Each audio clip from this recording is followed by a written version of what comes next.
यहाँ रुक्मिणी माता ने एक पत्र लिख करके भगवान के पास ब्राह्मण के माध्यम से भेजा।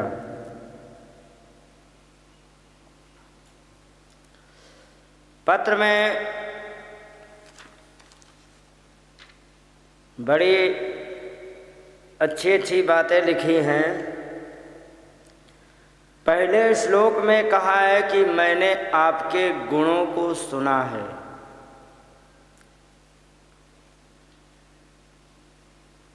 और आपके जो गुण सुने हैं मैंने, उन गुणों को सुनने के कारण मेरा चित्त आप में लग गया है। श्रुत्वा गुणान भुवन सुंदर शृण्वतान्ते निर्विश्य कर्ण विवरै हरतुंगतापम रूपम दृशाम दृशिमताम अखिलार्थ लाभम त्वयि अच्युता विशति चित्र भद्रपम में।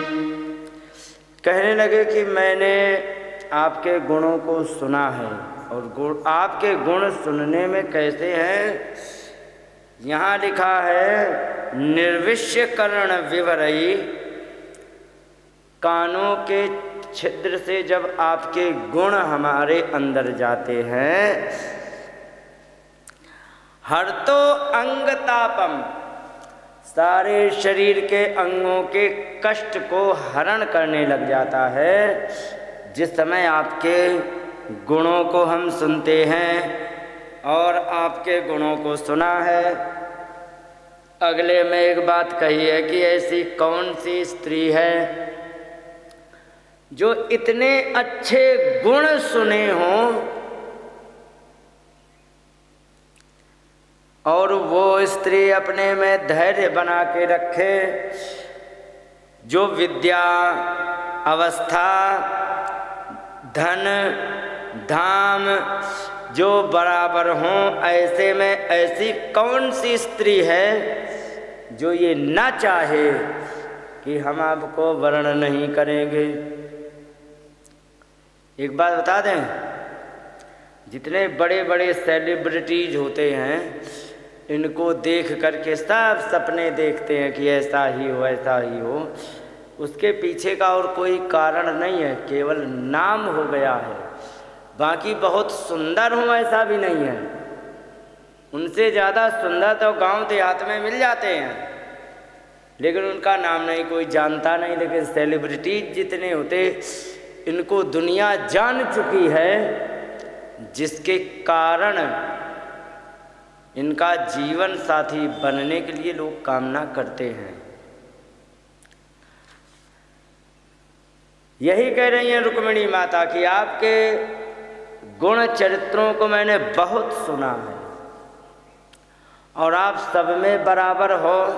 तो ऐसी कौन सी स्त्री है जो आपके गुणों को, सुंदर चरित्रों को सुन करके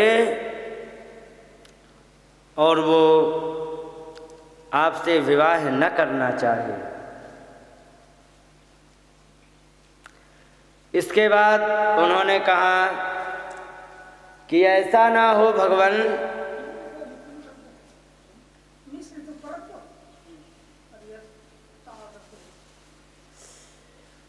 इसके बाद उन्होंने कहा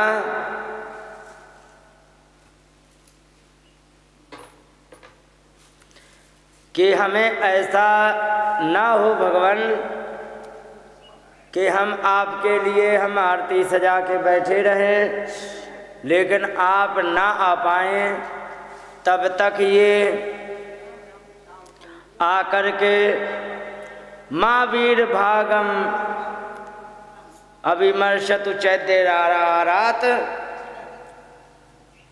ये वीरों के भाग्य को शिशुपाल न ले जाने पाए। नहीं तो ऐसा होगा जैसे कि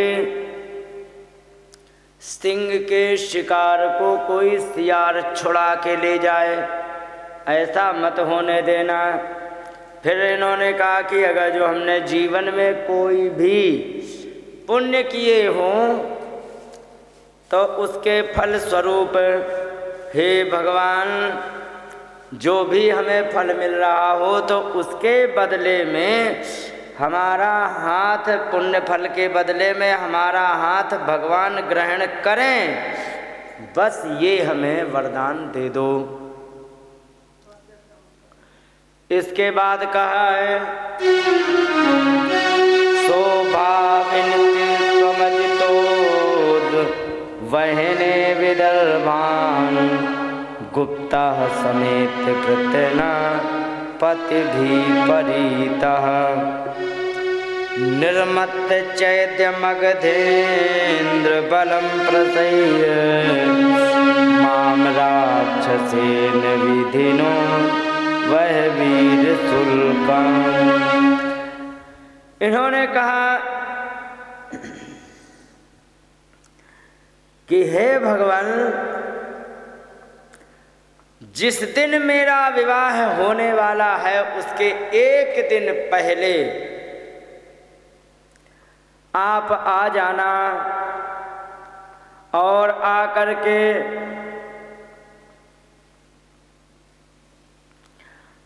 जितने भी हैं शोभाविनी तम अजितोद्वहने विदर्भान, आप विवाह के एक दिन पहले चुपके से आ जाना। गुप्ता समेत प्रतना पतिभि परीता, और यहाँ पर सेनापति आदि होंगे तो इनको निर्मथ्य चैत्य मगधेन्द्र बलम प्रसह्य है। चैत्य कहते शिशुपाल को, मगधेन्द्र कहते हैं जरासंध को। माता जी मगध जानती हो कहाँ है? मगध, हाँ, जहाँ का जरासंध, अरे जहाँ के जरासंध थे। मगध कहते हैं पटना को, जिसका आज नाम पटना पड़ा है उसको शास्त्र की भाषा में मगध कहते हैं। उन्होंने कहा कि ये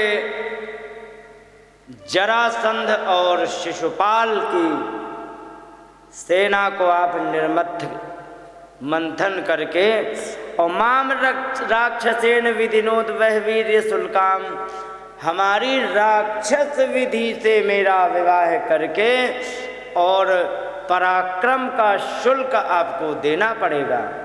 पराक्रम तो आपको कुछ दिखाना ही पड़ेगा। इस प्रकार से आप आइए। तो यहाँ पर बात कही कि राक्षस विधि।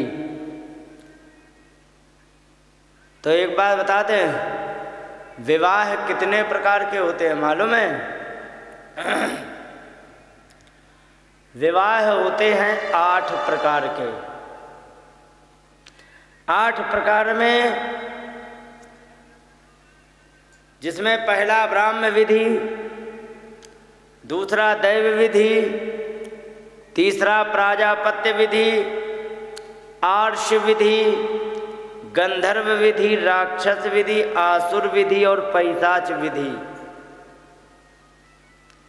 ये विवाह के 8 प्रकार होते हैं। तो यहाँ पर ब्राह्म विधि वो होती है जब किसी कन्या को वर के लिए, उत्तम वर के लिए जाके ऐसे ही दे दी जाए प्रसाद की तरह कि लो ये हमारी कन्या आज से आपकी पत्नी हो गई, तो उसे कहते हैं ब्राह्म विधि। एक होता है दैव विधि। दैव विधि में इसमें केवल मंडप नहीं बनता है, माला पहना करके और उसमें साक्षी बना के संकल्प करके कन्या दे दी जाती है। एक होता है प्राजापत्य विधि। प्राजापत्य विधि में केवल और केवल एक शर्त होती है। प्राजापत्य विधि में केवल एक शर्त होती है कि जैसे तैसे हमारा परिवार चल जाए। लंगड़ी हो चल जाएगी, कानी हो चल जाएगी, आंधरी हो चल जाएगी, कैसी भी हो चल जाएगी, लेकिन बस परिवार हमारा आगे चल जाए, क्योंकि हमारा तो परिवार डूबने पर आ गया है। तो जहाँ परिवार को आगे बढ़ाने के लिए विवाह किया जाता है तो उसे प्राजापत्य विधि कहते हैं।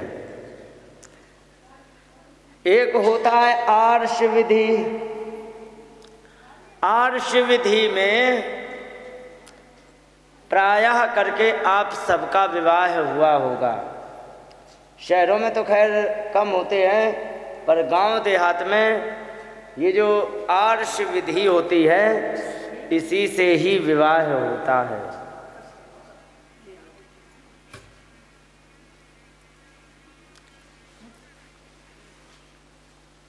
इसमें क्या होता है, माता पिता बात करके आ जाते हैं, लड़की के माता पिता से और लड़के के माता पिता में आपस में दोनों में सहमति बन गई।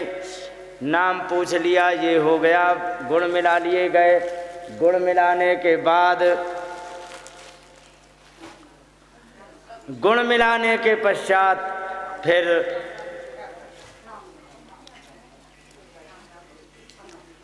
ब्याह हो गया। लेकिन लड़के ने लड़की को नहीं देखा, लड़की ने लड़के को नहीं देखा और ब्याह हो गया। और जब लड़की ससुराल पहुंच जाती है तब एक दूसरे को देख पाते हैं। इसे कहते हैं आर्ष विधि। एक ब्याह की विधि होती है गंधर्व विधि। गंधर्व विधि आप लोग जानते हो किसे कहते हैं? नहीं। लव मैरिज कौन कौन जानता है? लव मैरिज जिसे आज कहते हैं उसी को गंधर्व विवाह संस्कृत में कहा जाता है। इसके बाद एक राक्षस विधि होती है। राक्षस विधि का मतलब होता है जिसको आजकल हम कहते हैं भगा ले जाने को। यहाँ रुक्मिणी जी कह रही है कि माम राक्षसेन विधिनोद वह वीर्य शुल्काम। मेरा राक्षस विधि से विवाह हो सकता है।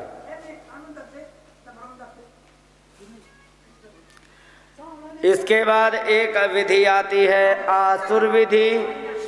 आसुर विधि में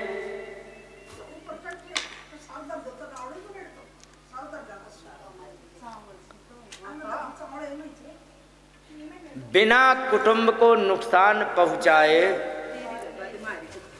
और धमकी दे के विवाह कर देना, ये कहते हैं आसुर विधि।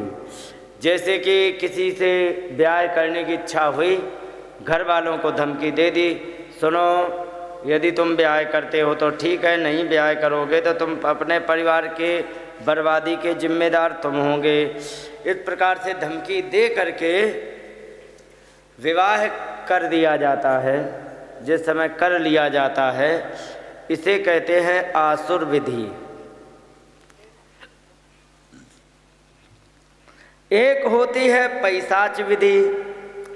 पैशाच विधि में किसी से युद्ध करने गए, किसी से लड़ने गए और सारे परिवार को नाश करके, और वहाँ पर कोई कन्या दिखाई पड़ी उसको पकड़ लाए और पकड़ करके विवाह कर लिया। इसे कहते हैं पैशाच विधि।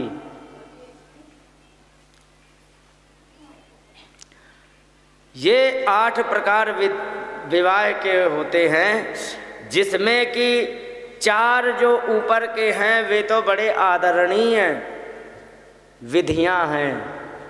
5वीं विधि जो है गंधर्व विवाह, ये ना तो बहुत निंदनीय है ना ही बहुत आदरणीय है। ये विधि बीच में आ जाती, कोई ज़बरदस्ती कर ले ठीक है कर लिया जाने दो, लेकिन जो अन्य दो विधियां हैं, तीन, राक्षस विधि, आसुर विधि, पैशाच विधि, ये निंदनीय है। इस प्रकार से 8 प्रकार के इन विवाहों को बताया। बताने के बाद यहाँ रुक्मिणी कहने लगे कि हे भगवान, आप यदि सोच रहे हो कि मैं रहूँगी अंतापुर में सहचरियों के साथ और वहाँ पर दासी दास दासियों के साथ, सेनाध्यक्षों के साथ, तो हम आपके पास कैसे आएंगे, इसका उपाय हम तुम्हें बताते हैं कि यहाँ पर नियम होता है, पूर्वे दुरस्ति महति कुल देवी यात्रा, यस्याम बहिर्नववधू गिरिजाम उपेयात, कि विवाह के एक दिन पहले कुल देवी का पूजन करने के लिए हमारे परिवार में, हमारे वंश में, हमारे कुल में जो नववधू, जो जिसका विवाह होने वाला होता है, वो गिरिजा माता के पास जाती है उसी समय। तो इसके बाद उन्होंने कहा ये कि अगर जो भगवान आपसे मेरा विवाह नहीं हुआ तो शिशुपाल से तो विवाह हो ही नहीं सकता, ये तो पक्का है, और शिशुपाल से हम विवाह करेंगे नहीं और आपसे ही विवाह करेंगे। यदि इस जन्म में नहीं विवाह हो पाया तो चाहे मुझे 100 जन्म लेने पड़े, हम विवाह करेंगे तो आपसे ही करेंगे।